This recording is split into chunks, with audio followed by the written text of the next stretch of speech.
Assalamualaikum. Jadi kali ini saya ingin berkongsi macam mana cara kita nak reset jam di panel meter Wisdom 250 SI. Okay, kalau tengok waktu yang dipaparkan ni adalah 7.54 pagi. Okay, sedangkan sekarang ni dah pukul 11 lah. Okay, kita tengok. Okay, hampir pukul 11.38 malam. Okay, jadi kita nak betulkan semula jam yang dipaparkan di meter motor lah. Okay, cara dia mudah je. Pertamanya kita perlu tekan butang select dan adjust ni serentak. Okay, kita perlu tekan kuat lah. Tekan dua-dua.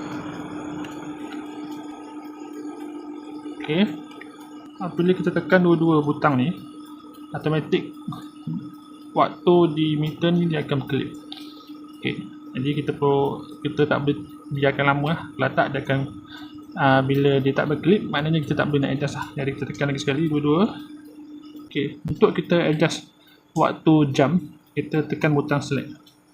Kita tekan saja, dia akan naik lah.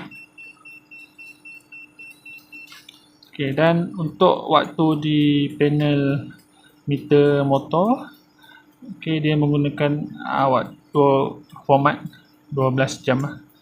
Okay, jadi kat mandakan sekarang ni pukul 11 malam, kita perlu tekan sehingga 11 kali lah.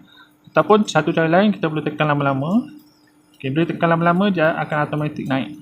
Okay, nampak tu nombor tu naik dengan cepat lah. Tu maknanya kita tekan butang select ni lama-lama lah.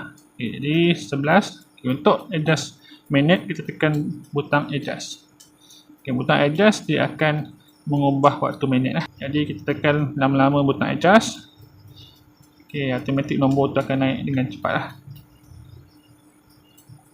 Okay, maksudnya untuk kita mula-mula akses kepada jam di panel motor, kita perlu tekan butang select dan adjust ni serentak. Tekan kuat-kuat. Setelah kita adjust, pastikan waktu jam dan minit tu betul. Kita perlu tekan lagi sekali butang select dan adjust ni kuat-kuat. Maknanya tekan yang kali kedua secara serentak tu adalah untuk sebagai tanda kita nak mengesahkan jam tu lah. Sebab kalau kita tak tekan butang select dan adjust, jam ni akan kembali semula ke waktu asal yang salah tadi. Okay, jadi itu saja. Terima kasih.